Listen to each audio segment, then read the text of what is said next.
ठीक है भाई। सबसे पहले अपन देखते हैं कि कोई भी कंपटीशन होता है ना, किसी भी तरह का, चाहे छोटे से छोटे, चपरासी का तो खैर कोई कंपटीशन नहीं होता, लेकिन अगर एक छोटे से छोटे कांस्टेबल की भी एग्जाम होती है ना, और एक बड़ी से बड़े आईएएस कलेक्टर बनने के लिए भी एग्जाम होती है, तो इन सब में कुछ बातें कॉमन होती है, क्योंकि कंपटीशन है सब। एक बात तो आपको समझ में आ रही, सब की सब सरकारी नौकरियां हैं। तो इन सब में जो हम आम तौर पे पढ़ाई करते हैं ना, 10वीं 11वीं 12वीं, कॉलेज और कॉलेज के बाद, ये इनको कहते हैं एकेडमिक्स। एकेडमिक्स यानी कि यहाँ हमें मिनिमम नंबर लाने, पास हो गए डिग्री मिल जाएगी। लेकिन कंपटीशन में मिनिमम नंबर का खेल नहीं होता। यहाँ आपके प्रतिद्वंदी जो है ना, जो आपका कॉम्पिटिटर है, उससे ज्यादा नंबर लाने होते हैं। ये पहला फर्क समझ में आया। अब इसकी तैयारी करने से पहले एक चीज होती है फिलॉसफी, सुना है आपने, दर्शन। तो फिलॉसफी या दर्शन क्या होता है, वो किसी भी चीज से पहले हमें हमारा बौद्धिक स्तर क्लियर रखना होता है कि हम ऐसा क्यों कर रहे हैं। कोई भी चीज शुरू करें, जैसे मानो घर पे साफ सफाई करनी है, ठीक है, तो पहले दिमाग में तो क्लियर होगी कि क्यों करनी है। खाना बनाना है तो क्यों, वो भूख लगी है। ये क्यों का जवाब बहुत जरूरी है कि हम तैयारी भी शुरू कर रहे हैं तो क्यों करनी है। उसी तरह एक क्यों की तरह होता है कैसे करनी है। अब कोई भी चीज शुरू करनी है तो किस प्रकार करनी है, उसका भी बौद्धिक स्तर हमारे, मतलब हमारे दिमाग में उसका जो फिलॉसफी है ना, कि हम ऐसा क्यों कर रहे हैं, किस लिए कर रहे हैं, ये सब बातें बिल्कुल क्लियर होनी चाहिए।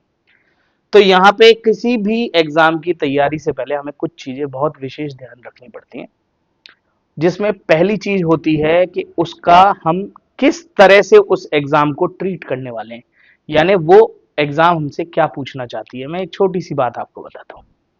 जैसे आप अपने घर में रहते हो, कितने सालों से रह रहे हो तुम अपने घर में आप,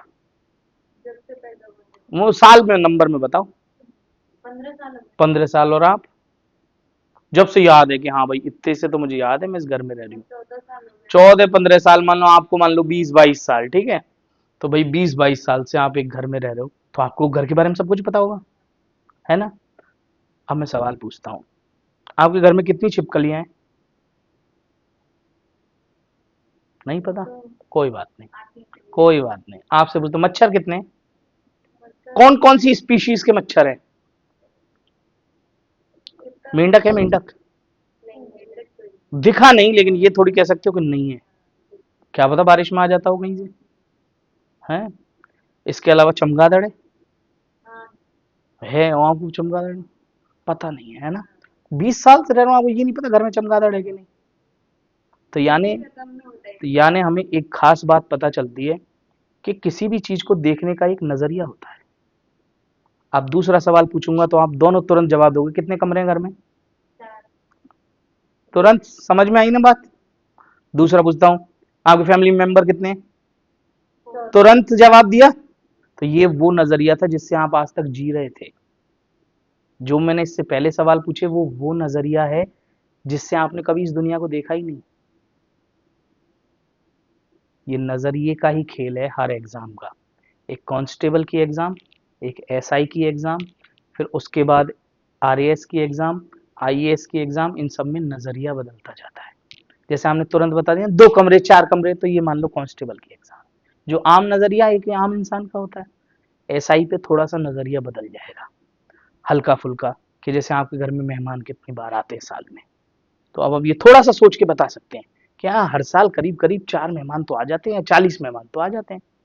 फिर इसके बाद तीसरा स्तर होता है, वो आरएएस का स्तर होता है। वहां थोड़ा सा और विचार करना पड़ता है कि भाई मेहमान जो आते हैं वो आमतौर पर कैसी बातें करते हैं, तो थोड़ा और सोचेंगे तो इसका भी जवाब दे देंगे, या थोड़ा और पूछेंगे आसपास तो जवाब दे देंगे। ऐसे ही अगला स्तर आता है, वो आता है कि साहब कलेक्टर साहब बनने के लिए, तो वहां थोड़ा और बढ़ जाएगा कि साहब जब मेहमान आए बातें की, तो क्या उन्होंने लॉ की बात की, या उन्होंने फिलोसफी की बात की, या आम आदमी की बात की, या कौन सी बात की। इसके लिए थोड़ी और रिसर्च करनी पड़ेगी, उन मेहमानों को भी फोन करना पड़ेगा।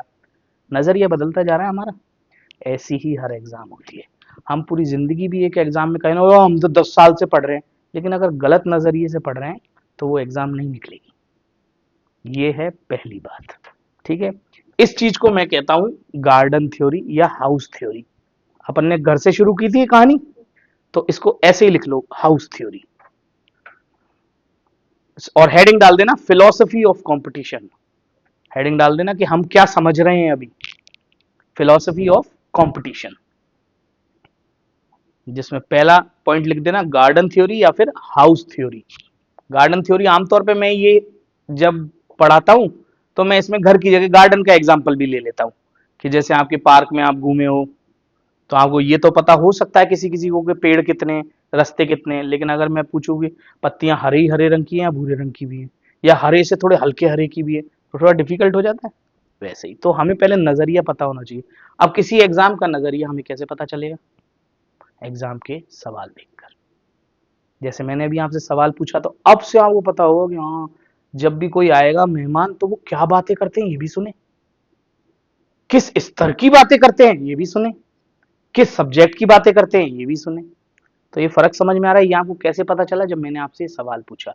तो अब कोई भी एग्जाम जिसकी भी आप तैयारी कर रहे हो, कोई भी एग्जाम एक्स वाई जेड कोई भी एग्जाम ले लो, जैसे मान लो आरएएस की, तो अब हमें कैसे पता चले आरएएस हमसे क्या पूछना चाहता है? तो इसका सबसे बेस्ट तरीका है, इसके क्वेश्चन पेपर उठाओ। क्वेश्चन पेपर में ही पूछेगा वो, पता तो हमें वहीं से चलेगा कि भाई क्वेश्चन पेपर में हमसे क्या पूछा गया है, यानी वही उसका नजरिया है, या इसी परिदृश्य से वो हमसे पूछेगा सवाल कि हाँ ये चीज इसको जाननी चाहिए, इस बच्चे को आनी चाहिए, और ये हमसे पूछ रहा है। समझ में आई? इसका सॉल्यूशन के ये हमें कैसे पता चलेगा? तो क्वेश्चन पेपर से। इसलिए किसी भी कंपटीशन में सबसे पहले क्वेश्चन पेपर को, जिसको अपन आमतौर पे पीवाईक्यू भी कहते हैं, यानी प्रीवियस ईयर क्वेश्चंस, तो पीवाईक्यू पढ़ना बहुत जरूरी, पीवाईक्यू पढ़ना बहुत जरूरी है। ठीक है, तो अब इस पीवाईक्यू में क्या होता है, आमतौर पे ये प्रीवियस ईयर क्वेश्चंस में हमें वो सारे परिदृश्य मिल जाते हैं कि आज पहले इस साल में यहां से पूछा, इस साल में यहां से पूछा, इस साल में यहां से पूछा, यहां से पूछा। तो इन इन चीजों से जब हम किताब पढ़ेंगे तो हमें इन इनके जवाब तो कम से कम आने चाहिए। हालांकि इस नई साल वो दोबारा अपना परिदृश्य बदल सकता है, कुछ और भी पूछ सकता है, कोई मनाही थोड़ी है इस बात की। ठीक है, तो पीवाईक्यू। लेकिन अभी जब आप शुरुआत करेंगे, क्योंकि अभी तो आपको कुछ नहीं पता, तो आपको ये पीवाईक्यू ही समझ में नहीं आएंगे कि पूछना क्या चाह रहा है। समझ में आ रही है बात? तो ये जब आपको समझ में आएंगे जब धीरे धीरे थोड़ा सब्जेक्ट पढ़ने लगोगे। जब सब्जेक्ट पढ़ेंगे, पीवाईक्यू देखेंगे, फिर उससे समझेंगे कि ये चीज हमसे पूछी जा रही है। यानी मिनिमम कमरे में जाना तो जरूरी है, कमरे के बारे में कुछ सवाल पूछा जाए तो सबसे पहले किताबों में उतरना जरूरी है। तो उसके लिए हमारी स्ट्रेटेजी क्या रहेगी, क्योंकि पता नहीं आप कितने साल बाद एग्जाम दोगे, तो हमारी स्ट्रेटेजी रहेगी सबसे पहले एनसीईआरटी की बुक्स पढ़ते हो आप लोग? तो एनसीईआरटी की 6वीं क्लास की बुक से शुरू करेंगे। और सोच रहे होंगे 6वीं क्लास ये तो हमें आती है? बिल्कुल भी नहीं आती। अगर आप अभी भी पढ़ के देखोगे तो 6वीं क्लास के सबसे पहले क्वेश्चन आंसर करके देखना, किसी भी, जैसे हिस्ट्री की बुक उठा लेना, सोशल साइंस की, तो उसमें से आप क्वेश्चन आंसर करोगे ना तो आपको लगेगा ये चीज पता पता सी तो है, लेकिन क्या है ये नहीं पता, एग्जैक्ट आंसर नहीं दे सकते। तो अब हमें सबसे पहले यहां से इसकी जो सोशल साइंस की बुक होगी ना, सोशल साइंस की बुक यानी कि जिसमें हिस्ट्री आ जाए, सिविक्स आ जाए और ज्योग्राफी आ जाए, या ऐसी और जो आमतौर पे आर्ट्स या ह्यूमैनिटीज की सब्जेक्ट होती है ना, वो सब आ जाए। तो 6th क्लास से शुरू करेंगे और 12th क्लास तक जाएंगे। ठीक है, धीरे धीरे, ये लंबी कहानी है, 1 दिन 2 दिन 4 दिन की नहीं, धीरे धीरे, बिल्कुल आराम आराम से। तो चलो, इसका तो हमें सवाल का जवाब मिल गया, यानी हमारा पहला टॉपिक तो कंप्लीट हो गया कि हमें किस नजरिए से देखना है। अब आते हैं हम दूसरी बात। अब यहां आपको दिख रहा होगा लिखा हुआ है क्रिकेट थ्योरी। अब इस पे बहुत ध्यान से समझना। आपने कभी किसी को क्रिकेट खेलते देखा है? तो एक कहानी सुनाता हूं मैं बहुत अच्छी। एक बार क्या होता है कि क्रिकेट का सिलेक्शन चल रहा होता है, एक बॉलर सेलेक्ट करना है इंडियन टीम के लिए।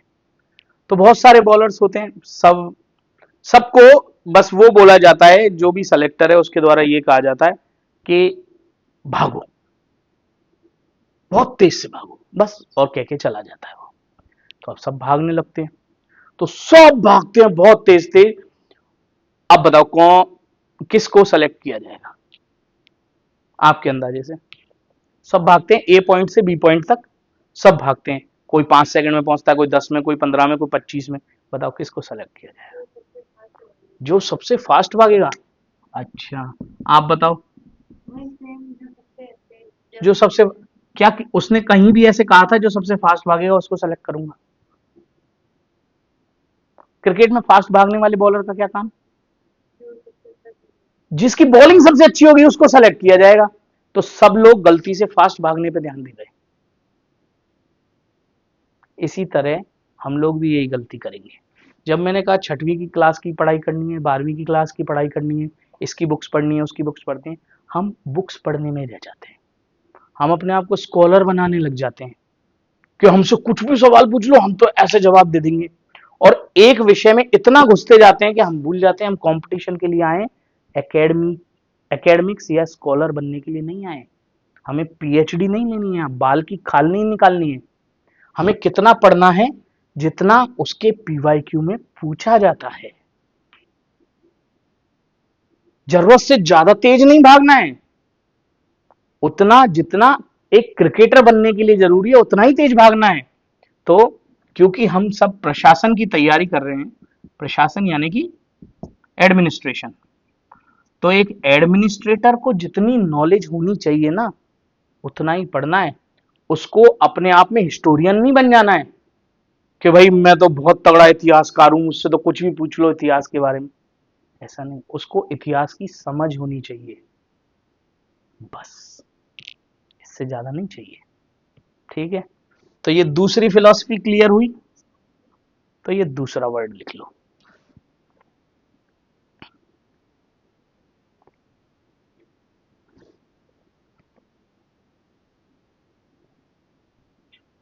ठीक है, चलो अब आगे समझते हैं थोड़ा सा।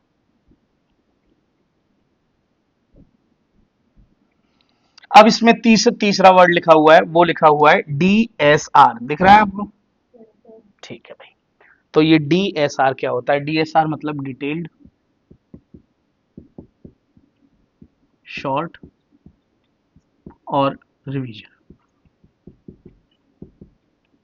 डिटेल्ड, शॉर्ट और, जैसे कैमरा उतनी होता है डीएसएलआर, वैसे उसी से याद रह जाएगा डीएसआर। ठीक है, नहीं तो धर्मेंद्र सिंह राणा, ठीक है, कुछ भी बना लो। डिटेल्ड, शॉर्ट और रिवीजन। अब इसका क्या मतलब है? अब हम पढ़ने तो लग गए, लेकिन सर पढ़े तो पढ़े कैसे? ये तो सबसे पहला क्वेश्चन आएगा। सबसे पहले किसी भी चीज को पढ़ना है तो हमेशा उसको डिटेल में पढ़ो, पूर्णता में पढ़ो। पूर्णता यानी बुक के कवर से कवर तक पढ़ो पहली बार में। उस समय कोई नोट्स नहीं बनाने, कुछ नहीं बनाना। पहले एक होता है ना चिड़िया की आंख से देखना, बर्ड्स आई व्यू कहते हैं, जैसे चिड़िया ऊपर से सबको देख लेती है, लेकिन उसको ये नहीं पता कि नीचे छोटी छोटी चीजें क्या है। लेकिन हाँ ऊपर से सब कुछ देख लिया। तो सबसे पहले उसी तरह पढ़ा जाता है कि हाँ मोटा मोटा आइडिया लग गया हमें छठी क्लास की बुक में क्या है, 11वीं क्लास की बुक में क्या है, 12वीं क्लास की बुक में क्या है।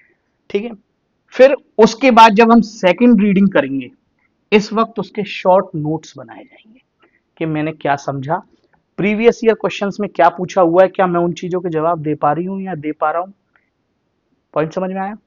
तो उसके हिसाब से अपने शॉर्ट्स बनाए जाएंगे। यानी यदि किताब 25 पन्नों की है तो हमारे शॉर्ट नोट्स 5 पन्नों से अधिक नहीं होने चाहिए। अगर 25 के 25 ही छाप दिए, क्या मतलब? 25 के 15 भी छापे तो भी मतलब नहीं निकलेगा, वो भी आधी किताब हो गई। 25 के 5 पन्नों से अधिक नहीं होना चाहिए। ये 5 पन्ने, जैसे कि अब मैंने इतनी बड़ी कहानी सुनाई आपको, लेकिन क्या आपने एक शब्द में सब कुछ पता कर लिया? अब अगर मैं आपको कहूं कि गार्डन थ्योरी की है, तो आपके दिमाग में तो छपी हुई है कि हाँ गार्डन थ्योरी नाम आ जाएगा, यानी हमारे गार्डन या कमरे की, जो मैंने बताई हाउस थ्योरी क्या, कमरे में पूरी स्टोरी आ गई। उसको कहते हैं रिवीजन, आर। रिवीजन में हमेशा इस 5 पन्ने को भी एक पन्ने में डाल देना है, सिर्फ कीवर्ड्स लिए जाएंगे। अगर मैं आपको बिना कुछ देखे ये सब कुछ बता पा रहा हूं तो सिर्फ इन 5 पॉइंटों की वजह से, क्योंकि मुझे पता है। बात समझ में आ रही है बहुत छोटी सी, लेकिन स्ट्रेटजी अच्छी है। पहली पहली बार डिटेल्ड में मैंने भी पूरी पढ़ी होगी, फिर उसका शॉर्ट बनाया होगा, फिर उसके बाद रिवीजन में मुझे पता चल गया कि ये एक वर्ड मेरे सामने आया। अच्छा, आप लोगों ने कभी ड्रामा किया है किसी ने? ड्रामा, तो ड्रामा में एक शब्द होता है क्यू। क्यू यानी कि अगले वाले आदमी को अपन को थोड़ा सा एक क्लू देना पड़ता है कि अब तेरी लाइन आ गई। तो उसके लिए अपन क्या करते हैं, जैसे उसको बोलते हैं कि अब जैसे राम और रावण का संवाद चल रहा है कि तुम मुझे जैसे ही तीर मारोगे, अब मान लो तीर सुना, वैसे ही अब रावण की लाइन शुरू हो जाएगी। तो उसके पास क्यू क्या था, तीर। तो ये जो शब्द होते हैं ना, ये छोटे छोटे से शब्द, यही हमारे रिवीजन के हिस्सा बनेंगे।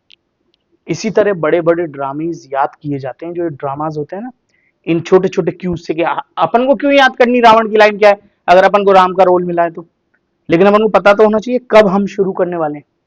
ठीक है, तो ये हमारी पढ़ने की स्ट्रेटजी रहेगी। ठीक है, बात यहां तक क्लियर। अब आपको एक और बहुत अच्छी चीज बताता हूं। ये सब हमारे दिमाग को हम पहले समझा रहे हैं कि हम कहां घुसने वाले हैं। ठीक है, अगर मैं आपको बिना इस बात के समझाए पढ़ाऊंगा तो अर्थ निकले या नहीं निकले इस पे थोड़ा डाउट हो जाता है। तो भाई अगले पे आते हैं। इसके बाद नेक्स्ट थ्योरी है, वो है शेरपा थ्योरी। समझते हो शेरपा क्या होता है? अच्छा, शेरपा नहीं समझते आप। कभी सुना है कि फलाना आदमी माउंटेन की चढ़ाई कर गया, माउंट एवरेस्ट पे चढ़ा है? माउंट एवरेस्ट पे कौन चढ़ा सबसे पहले? एक आदमी था ना, एडमंड हिलेरी, सुना है नाम? इसके साथ और एक आदमी था, टेंजिंग नॉर्गे। ये दो लोग चढ़े थे। एक आदमी नहीं चढ़ता है कभी, दो लोग चढ़ते हैं। ये दो, दूसरा होता है ना, ये होता है शेरपा। शेरपा वो होता है जो रास्ता बताता है। क्योंकि ये एडमंड हिलेरी तो पता नहीं कौन से देश का था, ये शेरपा नेपाल का था। इसको पता है कि कैसे चढ़ना है ऊपर। सारा जो सामान होता है ना, वो शेरपाइड होता है। अब एक बात बताओ, अब ध्यान से समझना।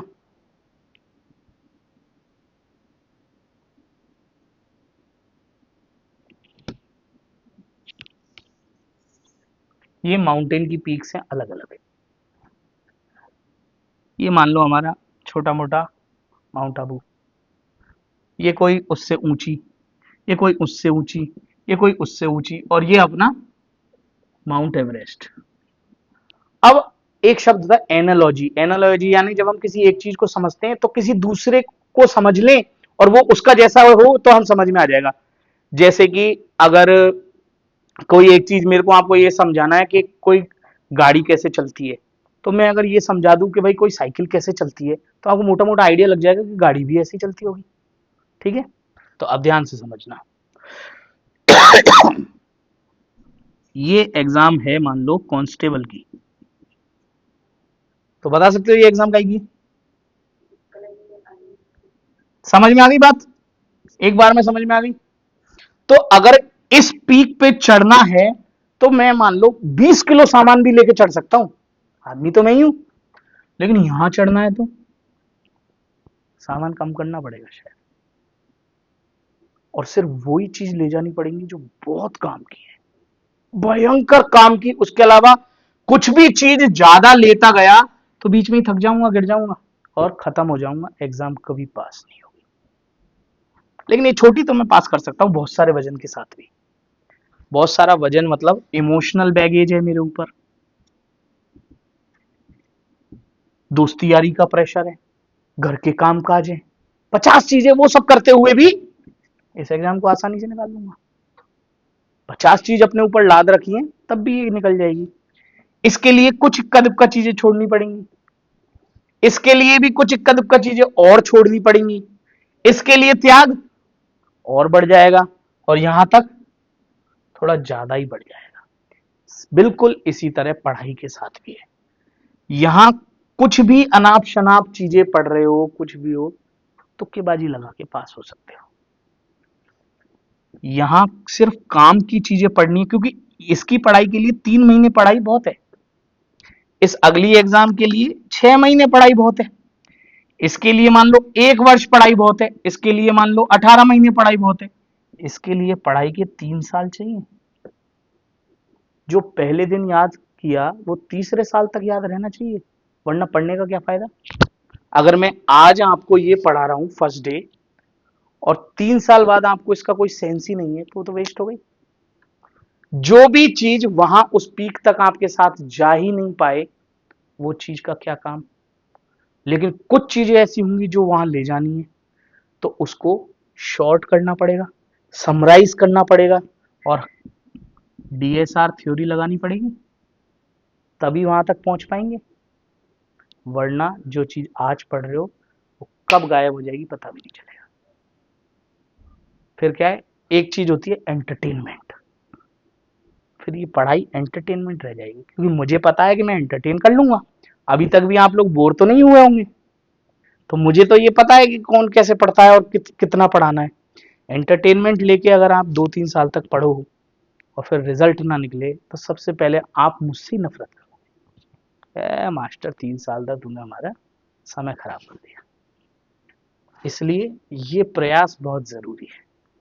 अगर वहां तक पहुंचना है तो ये सारी चीजों को शॉर्ट करके, और कभी भी कोई भी चीज पढ़ो तो उसी दृष्टि से देखना है, क्या मैं इस चीज को एग्जाम रूम तक ले जा पाऊंगी? अगर नहीं तो नहीं पढ़ना।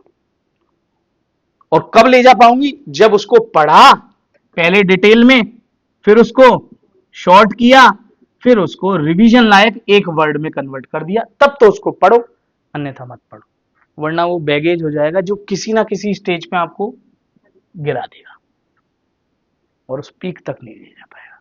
तो ये जो शेरपा है ना, वो आपका ब्रेन है, और आप जो हो वो चढ़ाई करने वाले हो। तो आपका ब्रेन उतनी चीज ले जा सकता है जितनी उसकी क्षमता होगी। ठीक है, हालांकि क्षमता सबकी अनगिनत है, लेकिन उसको इस्तेमाल करना नहीं आता है हमें। ठीक है, यहां तक बात क्लियर। अब एक बहुत जोरदार चीज पढ़ाऊंगा, ये आपके सिलेबस का भी हिस्सा है, ठीक है, लेकिन अपनी फिलॉसफी का भी हिस्सा है। इसको कहते हैं the forgetting curve. Forgetting curve यानी भूल जाने वाला कर्व। अब कर्व क्या है? ग्राफ होता है। ग्राफ समझते हो क्या होता है? हाँ, अगला है द फॉरगेटिंग कर्व।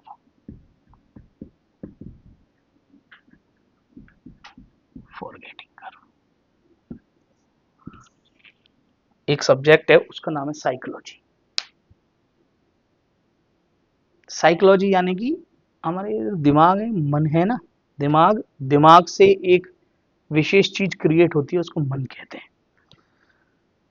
तो बुद्धि और मन का आपस में एक संतुलन बना रहता है, जिस वजह से हम कुछ चीज, मन हमें ये बताता है क्या चीज दिमाग में घुसानी है, और बुद्धि उसको रखती है अपने पास। तो इसकी पढ़ाई को साइकोलॉजी कहते हैं। तो साइकोलॉजिस्ट ने एक बहुत अच्छी चीज, जब एक चैप्टर आता है लर्निंग का, जो आपके सिलेबस में भी आएगा, लर्निंग कैसे पढ़ा जाता है या बच्चों को कैसे पढ़ाया जाना चाहिए।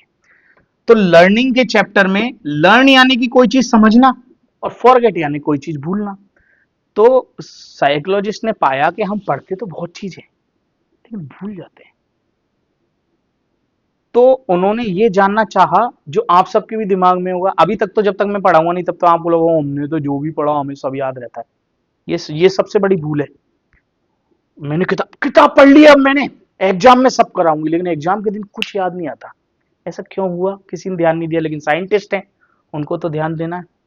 तो उन्होंने एक विशेष चीज पाई कि ये कर्व ऐसे है समय के, ये है समय, ये है कितना हमें याद रहा, यानी रिमेम्बरेंस कितनी रही हमारी। ठीक है, तो ये जब हमने शुरुआत में पढ़ा ना, और शुरुआत के जो 4 घंटे बीते, 4 आवर्स, अगर ये आर अमाउंट है तो ये R/2 रह जाता है। 4 घंटे में हमने अगर 100 चीजें पढ़ी हैं तो हमें 50 ही याद रहती हैं, 50 गायब हो जाती हैं। 8 घंटे बाद ये R/4 रह जाता है, सिर्फ 25% ही याद रहता है। उसके बाद जीवन भर तक ये R/4 से और 0 तक जाता है ऐसे भी समय के साथ, क्योंकि हमें कुछ कुछ तो याद रहता है। हाँ, ये पढ़ा तो था, क्या पढ़ा था ये पता नहीं, पढ़ा तो था। तो ये 25% से 0 पे आ जाता है। अब उन्होंने कहा कि भाई इसका सॉल्यूशन क्या, तो उन्होंने नया एक्सपेरिमेंट किया। उन्होंने इस चौथे घंटे पे उस चीज को दोबारा पढ़ लिया।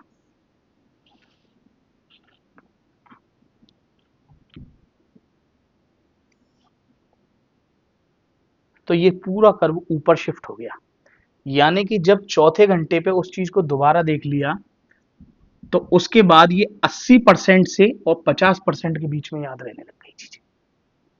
और 8वें घंटे के बाद या फिर 2 या 4 दिन बाद दोबारा पढ़ लिया तो ये 80% के आसपास रिटेन रह गया कि 100 में से 80 चीजें तो याद रह गई।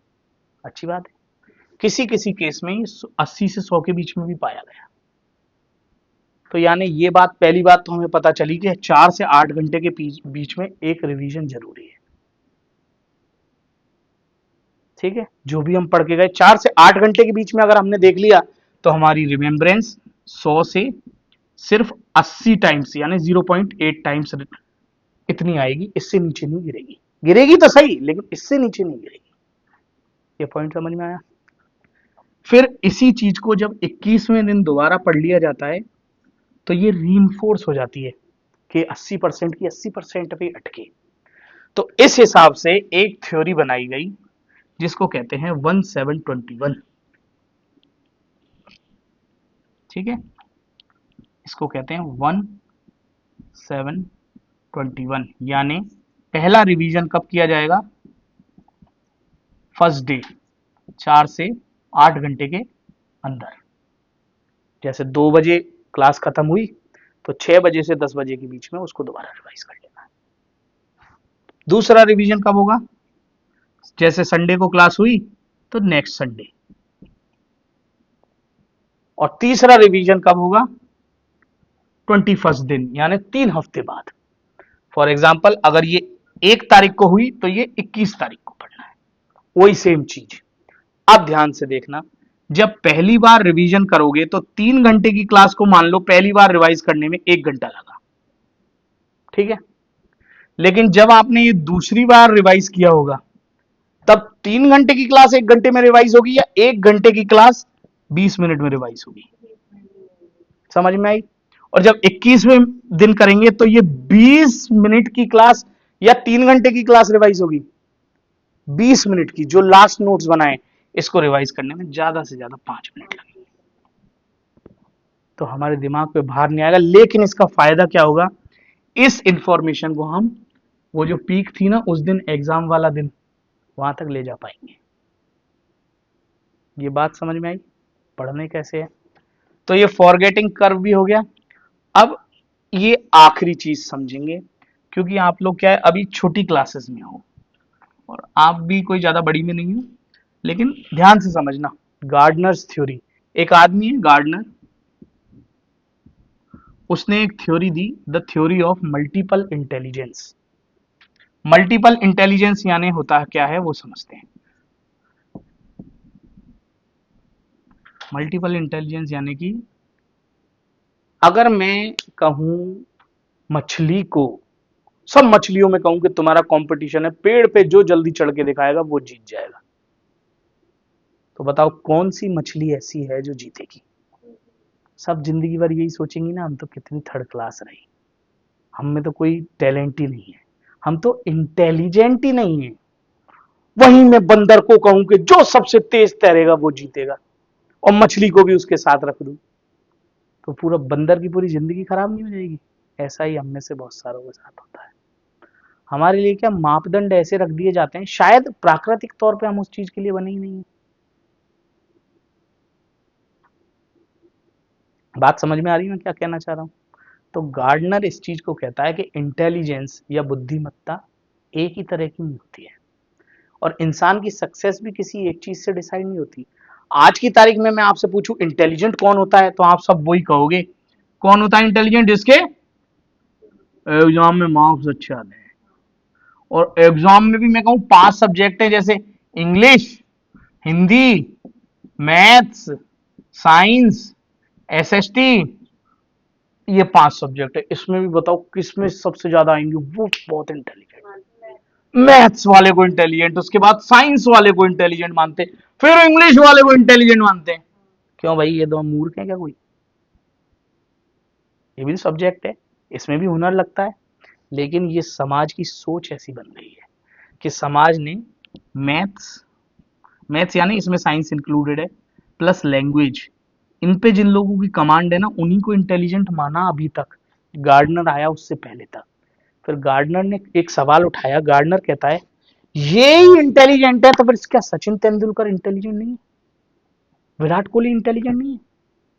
जो इतना अच्छा क्रिकेट खेल पा रहा है बिना इंटेलिजेंट का, मूर्ख है क्या वो? यानी क्रिकेट खेलना भी तो एक कला है, उसमें भी तो हर कोई इंटेलिजेंट तो नहीं होता ना, हर कोई तो विराट कोहली जैसा नहीं खेल सकता। अच्छा, अ, कोई अच्छे से सिंगर का नाम बताओ। दिलजीत दोसांझ, अब वो इंटेलिजेंट नहीं है? इतने सुरों की समझ आपको मुझे तो नहीं है, फिर इतने सुरों की समझ, इतना अच्छा गाना, क्या ये अपने आप में हुनर नहीं है? ये भी एक हुनर है।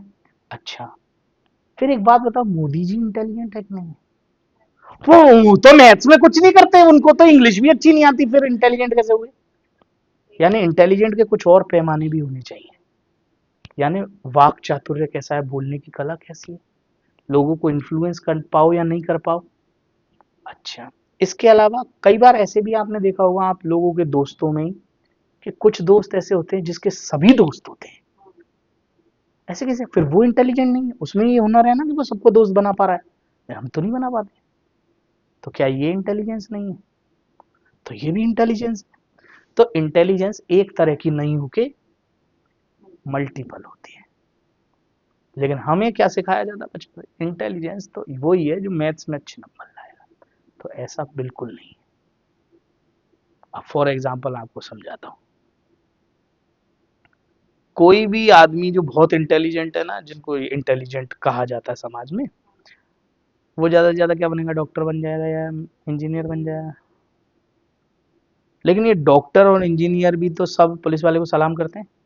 लेकिन पुलिस वाला तो है नहीं है कुछ भी, उसको तो क्या है, वो तो सोशल साइंस पढ़ के आ गया है। लेकिन वो पुलिस वाला भी तो मंत्री जी को सलाम करता है। मंत्री जी ने तो ये भी नहीं पढ़ा, वो तो फेल आदमी है बिल्कुल। लेकिन मंत्री जी तो बाबा को सलाम करते हैं, ओ जय बाबा की। बाबा ने तो कुछ भी नहीं देखा। लेकिन ये सब अपने अपने स्तर पे अलग अलग जगह इंटेलिजेंट है। फर्क समझ में आ रहा है? तो अगर कोई आपको जिंदगी में कभी भी ये बताना चाहे कि आपके अंदर कोई हुनर नहीं है, तो हमेशा ये समझना कि हुनर एक ही तरह का नहीं होता।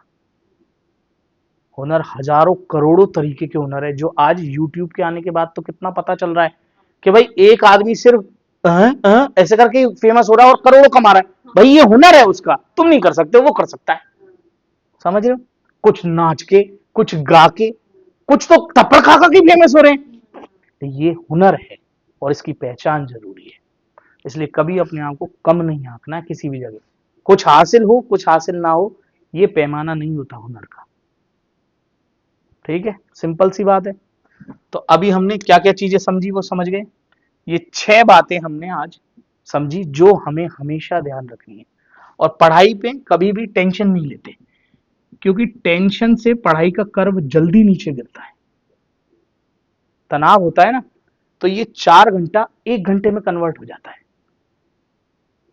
और इसी में एक छोटी सी चीज और रह गई, वो भी बताता हूं कि दिमाग किस किस चीज को अंदर जाने देता है। एक वर्ड सुना है, अटेंशन।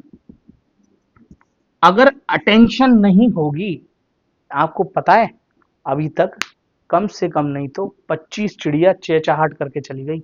नोट किया आपने किसी ने? क्योंकि अटेंशन नहीं थी आपकी उधर, आपकी अटेंशन इधर थी। तो जहां अटेंशन होती है वही चीज दिमाग रजिस्टर करता है। अगर कभी क्लास में अटेंशन नहीं होगी, सब डब्बा गोल हो जाएगा। बात समझ आई?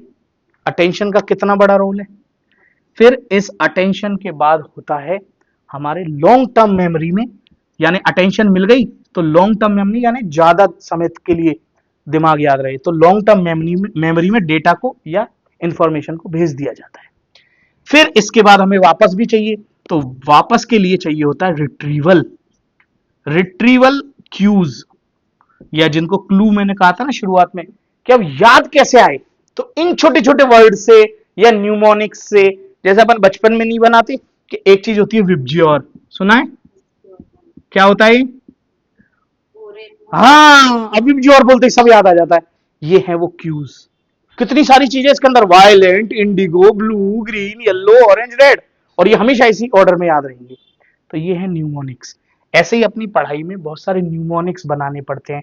या कई बार ऐसे भी कहानी, जैसे अपन वो टेबल याद करते हैं ना केमिस्ट्री वाली, तो उसके लिए कुछ बनाते हैं, हाइड्रोजन, हीलियम, क्लोरीन, इन सब के लिए बनाते हैं ना छोटे छोटे कोड, के जैसे क्या है, अरे कोई एक दो बताओ। हाइड्रोजन, हीलियम, लीथियम, हाँ ये होते हैं, ऐसे ऐसे याद रखने के लिए एक कोड बना देते हैं ना, कि हीरो तेरे ये सब करके, समझ रहे हो। तो इस तरह की चीजें बनानी पड़ती हैं कुछ डेटा को मेमोराइज करने के लिए।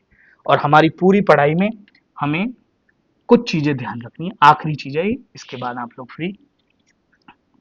जो कुछ चीज याद रखी होती है, पहली डेटा।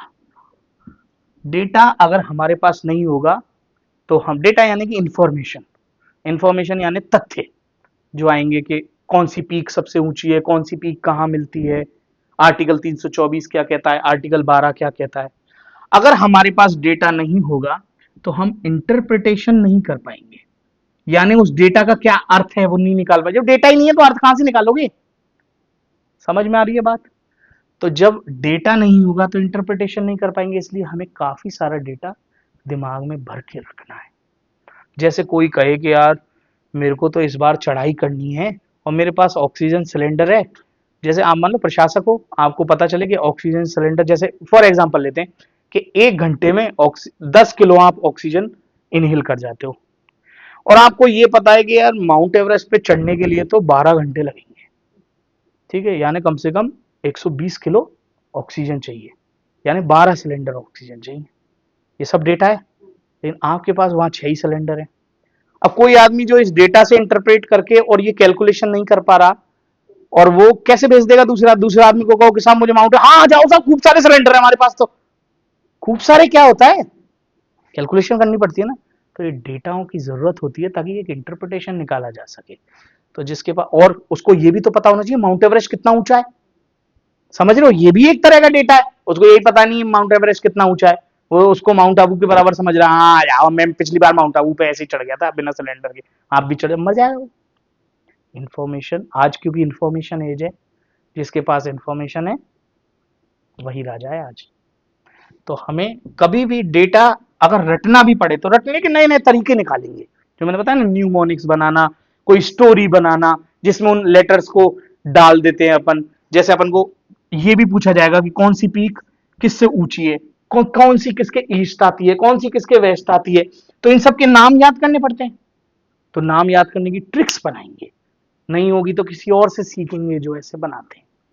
ओके। इस, अब जो छोटा सा भेद समझाना था मुझे, जो भी एग्जाम थोड़ी छोटी होगी ना, छोटी इन द सेंस पद में जो छोटी होगी, वहां इस पे सबसे ज्यादा फोकस होता है, डेटा रटने पे। लेकिन बड़ी एग्जाम होगी वहां इस पे फोकस होता है कि इस डेटा का अर्थ क्या है, क्या करूं मैं ये जान के कि माउंट एवरेस्ट माउंट आबू से बड़ी है, क्या करूं मैं ये जान के कि ये पेनिनसुलर रिवर है कि ये दूसरी वाली रिवर है जो हिमालयन रिवर है, क्या करूं मैं ये जान के।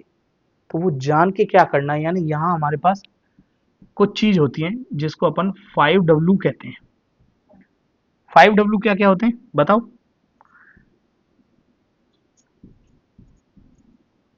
व्हेन, व्हाट,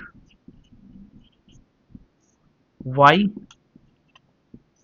वेयर और हाउ। हाउ का ये W लेते हैं, ठीक है। यानी इन 5 चीजों के हमेशा अपने आप से सवाल पूछने हैं। कोई कुछ भी चीज बोले, जैसे कोई हिस्ट्री की चीज ले लो, अलाउद्दीन खिलजी, वही कब आया था, क्या किया था, क्यों आया था, कैसे आया था, और आके क्या किया, या हाउ किस तरह से किया। कोई भी चीज, जैसे उसकी मार्केट पॉलिसी थी, फॉर एग्जाम्पल अलाउद्दीन खिलजी इसलिए जाना जाता है क्योंकि उसने एक मार्केट पॉलिसी बनाई। मैं एक एग्जाम्पल बताता हूँ बहुत अच्छा। आप लोगों ने एक बात देखी होगी, एक तराजू आता था पहले, देखा है आपने, आपके जमाने में तो शायद नहीं दिखता, लेकिन पुराने लोग तराजू रखते हैं। तराजू में एक पल्ले पे बाट रखा रहता है, एक पल्ले पे सामान रखा जाता है। कभी ये नोटिस किया है कि टमाटर तोलने वाला हमेशा जब बराबर बीच में आ जाता है उसके बाद एक छोटा टमाटर और डालता है, या शक्कर तोलने वाला जब बीच में आ जाता है ना, वो कांटा तराजू का यूं उठता है ना बीच में, और यहां मान लो इस पल्ले पे और इस पल्ले पे कुछ पड़ा है, इधर चीनी डाली, अब ये बीच में आ गई, उसके बाद थोड़ी सी चीनी और डाल देता है। क्यों डालता है, खुद का नुकसान क्यों कर रहा है वो रोज रोज? फिर लोग कहते हैं ये तो हमारे देश की परंपरा है। कस्टमर तो ऐसा बाकी दुनिया के लोग क्यों नहीं कर रहे? उनको समझ नहीं आ रही इससे अट्रैक्ट होंगे, खुद का रोज नुकसान करा रहे हैं। तो लोग कहते हैं हमारे यहाँ पे नॉर्थ इंडिया में परंपरा है ये। लेकिन ये परंपरा कैसे बनी? तो इसके लिए अलाउद्दीन खिलजी को समझते हैं। अलाउद्दीन खिलजी ने ये ऐलान कर दिया कि जो भी तोल में जितना ग्राम कम तोलेगा उतना उसके शरीर से मांस निकाल लिया जाएगा। तो लोग सतर्क होकर ज्यादा तोलने लग गए कि ले जा भाई तू 40 ग्राम चीनी ज्यादा ले जा, नहीं मेरा मांस निकाल लेगा। उन 20 सालों में इतना तगड़ा रिफॉर्म आया कि परंपरा बन गई कि जब ग्राहक को तोला जाता था तो उसमें ज्यादा डाल के बेचने लग गए। फिर आगे की जनरेशन ने सवाल नहीं उठाया, बोला हमारी परंपरा है। परंपरा अलाउद्दीन खिलजी ने शुरू कराई। तो अब अलाउद्दीन खिलजी के बारे में हमें क्या पता पड़ना, कौन है ये, कब इसने ये लागू करी? तो जैसे मान लो 1320 के आसपास लागू करी। क्यों लागू करी? क्योंकि इसको स्टेबल प्राइसेस चाहिए थे कि किसी के भी दाम ना बढ़े, कोई बेईमानी ना करे ये सब। कब लागू, वेन के कब लागू की, वॉट वेन, अच्छा एक वेयर बच गया। कहां लागू की? तो नॉर्थ इंडिया में लागू की, दिल्ली के आसपास। किस तरह से लागू की? तो बहुत सारे लोग रख रखे थे अपने, गुप्तचर छोड़े रखता था कि कोई बेईमानी कर रहा है मुझे पता। इस सब सवालों के जवाब बोले। अब छोटी एग्जाम सिर्फ ये पूछ लेगी ये किसने लागू की? अलाउद्दीन खिलजी ने। बड़ी एग्जाम इनमें से कुछ भी पूछ सकती है। बात समझे? बस इतना सा भेद होता है हर एग्जाम। अब ये आपका दिमाग तय करेगा कि आप किस स्तर की एग्जाम करो। क्या आप इन 5 सवालों से डील कर पा रहे हो तो आप टॉप मोस्ट लेवल भी एग्जाम निकाल जाओगे। अगर आप वो ना करके सिर्फ तारीख याद करने पर रहोगे, फलाना 1313 तो फिर आप वहीं फंसे रह जाओगे। पॉइंट समझ में आया? ठीक है, चलो आज की क्लास यहाँ पे ओवर करते हैं। इसके बाद अपन शुरू करेंगे पॉलिटी से। पॉलिटी यानी राज्य व्यवस्था के, एक राज्य को चलाने के लिए व्यवस्था कैसी होनी चाहिए, क्योंकि हमें उसी का तो हिस्सा बनना है। एडमिनिस्ट्रेटर होता क्या है? राज्य व्यवस्था का हिस्सा। कलेक्टर होता क्या है? ये राज्य व्यवस्था संभालने वाला। तो इस राज्य व्यवस्था से शुरू करेंगे। तो पहले फर्स्ट लेक्चर में अपन ये समझेंगे कि राज्य क्या होता है। जिस राज्य की व्यवस्था देखनी है, राज्य का मतलब भी तो पता चले। तो वही वेन वॉट वाई, तो अपन सबसे पहले शुरू करेंगे कि ये व्यवस्था कहां से आई, कैसे आई, क्यों आई, कब आई, किस लिए आई, आज क्या कर रही है। इन सवालों के जवाब हर चीज में अपने आप से पूछना, मुझसे पूछना। अगर इनके जवाब मिल गए तो हम सही पढ़ रहे हैं। अगर इनमें से किसी एक का भी जवाब नहीं मिला ना तो फिर ढूंढने की जरूरत है जवाब, क्योंकि क्या पता इस बार वही सवाल पूछे। ठीक है, बात क्लियर? मजा आया अभी तक? ठीक है, तो अपन हर संडे टू संडे लेंगे, और मैं जिस भी दिन फ्री होऊंगा तो मैं आपको इन्फॉर्मेशन पहले ही भिजवा दूंगा। और क्योंकि अपन एक ही दिन पढ़ेंगे तो थोड़ी लंबी क्लास लेंगे, 3 4 5 घंटे की। ठीक है, क्योंकि 1 2 घंटे से तो फिर अपन 15 साल में कर पाएंगे इसको कवर। ठीक है, तो थोड़ी लंबी लेंगे। मोस्ट प्रोबेबली आप भी कोशिश करना कि 2 दिन निकालो। जैसे मैं सैटरडे को शाम को फ्री रहता हूँ 4 बजे से, तो अपन सैटरडे को 4 बजे से 6 बजे तक भी क्लास ले सकते हैं 2 घंटे की। ठीक है, तो आप ये जो भी आपके पास टाइम फ्री रहे, जिससे अपन मैक्सिमाइज कर सकें। किसी दिन छुट्टी हुई तो उस दिन छुट्टी को भी सुबह में फ्री हूँ, और उससे एक दिन पहले शाम को भी 4 से 6 फ्री हूँ, क्योंकि मैं कोर्ट जाता हूँ तो कोर्ट में 4 बजे कोर्ट खत्म हो जाती है। उसके बाद जिस दिन अगर अगले दिन है तो मुझे ऑफिस बैठना पड़ेगा, अगर अगले दिन छुट्टी है तो मेरी शाम को छुट्टी होती है। ठीक है, बात क्लियर? तो इस तरह से एक मैं आपको पॉलिटी पढ़ाऊंगा, और जब तक मैं पढ़ा रहा हूँ फिर उसके बाद मैम भी कुछ क्लासेस लेंगी, और भी अपने पास खूब सारे लोग हैं, ताकि आप मुझसे अकेले से बोर ना हो। वैसे मैं बोर होने नहीं देता, पर फिर भी ठीक है, मैंने बहुत सब व्यवस्था कर रखी है आप लोगों के लिए। आप बस ये कोशिश करना कि भाई ज्यादा से ज्यादा बच्चे हो, तो आप लोगों का ज्यादा वो रहता है, कंपटीशन होता है ना, तो भगने का मजा आता है। अकेले में भाग, कभी देखा बच्चे अकेले नहीं भागते, वो 2 बच्चे हैं तो पूरे राउंड काट आएंगे। ये होता है, ये सब साइकोलॉजी है। हम सब अभी भी वैसे ही चलते हैं। ठीक है, तो आप जितने ज्यादा करोगे वहां आपके लिए बेटर है। ठीक है, चलो ओके। सर कोई बुक्स वगैरह